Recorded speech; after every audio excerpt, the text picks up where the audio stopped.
ఒక paper leakage దాదాపు కొన్ని లక్షల మంది స్టూడెంట్స్ భవిష్యత్తును మార్చేస్తున్నారని మీరు నమ్మగలరా? అవును. తరచుగా మన దేశంలో జరుగుతున్న పేపర్ లీకేజ్ ఘటన ద్వారా ఇది నిరూపితమైంది. మరెందుకు ఇలాంటి ఘటనలు జరుగుతున్నా కూడా గవర్నమెంట్ ఎందుకు సీరియస్ యాక్షన్ తీసుకోవట్లేదు? ఒకసారి మనం ఈ 180 డిగ్రీస్ యాంగిల్‌లో విశ్లేషణ చేసే ప్రయత్నం అయితే చేద్దాము.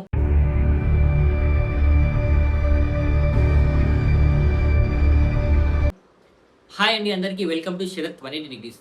మే 3వ తారీఖు జరిగిన నీట్ ఎగ్జామ్ పేపర్ అయితే లీక్ అయింది. ఈ లీకేజ్ ఘటన బయటికి రావడంతో నేషనల్ టెస్టింగ్ ఏజెన్సీ అయితే ఈ ఎగ్జామ్‌ని క్యాన్సిల్ చేస్తాము. విద్యార్థులు ఎవరికీ అన్యాయం జరగకుండా చూస్తాము. కష్టపడిన విద్యార్థికి ఖచ్చితంగా న్యాయం చేస్తామని చెప్పి ఎన్‌టీఏ అయితే ప్రకటించింది. ఇక పేపర్ లీకేజ్ ఘటన ముందుగా బయటికొచ్చింది మాత్రం రాజస్థాన్ సికర్‌లోని ఒక హాస్టల్ నుండి బయటికొచ్చింది. గెస్ట్ పేపర్ ద్వారా ఈ విషయం బయటికొచ్చింది. ఇక వెంటనే స్పందించిన సెంట్రల్ గవర్నమెంట్ ఈ కేసును అయితే సీబీఐకి అప్పగించింది. సిబిఐ బేసిక్ ఇన్వెస్టిగేషన్ ద్వారా తెలిసిన విషయం ఏంటంటే, ముందుగా ఈ పేపర్ లీకేజ్ బయటకొచ్చింది మాత్రం మహారాష్ట్ర నాసిక్‌లో. నాసిక్ నుంచి పేపర్ లీకేజ్ అనేది హర్యానాకెళ్ళింది. హర్యానాలో అక్కడ కొన్ని సెట్స్ ఆఫ్ పేపర్స్ ప్రింట్ అయ్యాయి. అక్కడి నుంచి వాట్సాప్ ద్వారా, టెలిగ్రామ్ ద్వారా, ఆన్‌లైన్‌లో అయితే మొత్తం ఆల్మోస్ట్ ఇండియా టోటల్ మన తెలుగు స్టేట్స్ సహా అన్ని స్టేట్స్‌కి అయితే స్ప్రెడ్ అవ్వడం జరిగింది. దీని ద్వారా వెంటనే ఎన్‌టీఏ స్పందించి ఎగ్జామ్‌ని క్యాన్సిల్ చేస్తున్నామని ప్రకటించింది. మరి ఎందుకు తరచుగా ఇలాంటి ఘటనలు జరుగుతున్నాయి? ఎందుకు? మరి గవర్నమెంట్ ఎందుకు సీరియస్ యాక్షన్ తీసుకోలేకపోతుంది? గతంలో కూడా ఈ నీట్ పేపరే లీక్ అయింది. 2 సార్లు లీక్ అయింది. లీక్ అయినా గూడా మళ్ళీ సేమ్ లీక్ అయిన ప్లేసెస్‌లోనే ఎగ్జామ్ కండక్ట్ చేశారు. ఇప్పుడు మాత్రం టోటల్ ఇండియా వైడ్‌గా ఈ ఎగ్జామ్‌ని కండక్ట్ చేయడం గల కారణం ఏంటంటే, మొత్తం అన్ని స్టేట్‌కి స్ప్రెడ్ అవ్వడమే. మరి ఇలాంటి ఘటనలు జరుగుతున్నా గూడా ఎందుకు సీరియస్ యాక్షన్ తీసుకోలేకపోతుంది? దాదాపు 22,00,000, 23,00,000 మంది స్టూడెంట్స్ భవిష్యత్తు దీనిపైన ఆధారపడింది. పేరెంట్స్ కూడా ఎంతో డిప్రెషన్‌కి లోనవుతారు.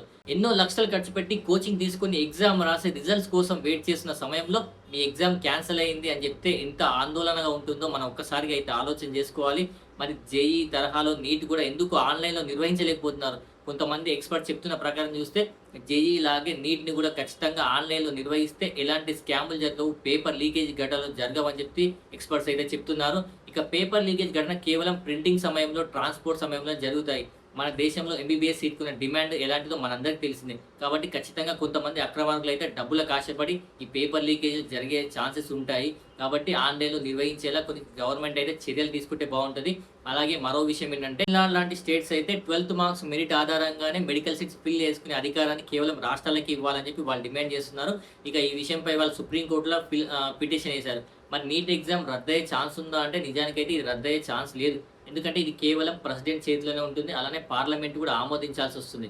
ఇక ఖచ్చితంగా సెంట్రల్ గవర్నమెంట్ మాత్రం ఈ పేపర్ లీకేజ్ ఘటనలపై సీరియస్ యాక్షన్ తీసుకోవాలి. స్టూడెంట్స్‌కి అయితే కొంచెం భరోసా ఇవ్వాల్సి ఉంటుంది. ఇక స్టూడెంట్స్ మాత్రం ఇలా పేపర్ లీకేజ్ ఘటన జరిగిందని చెప్పి ఎవరు ఆందోళనకి చెందాల్సిన అవసరం లేదు. ఇది కొంచెం పాజిటివ్‌గా తీసుకోవాలి.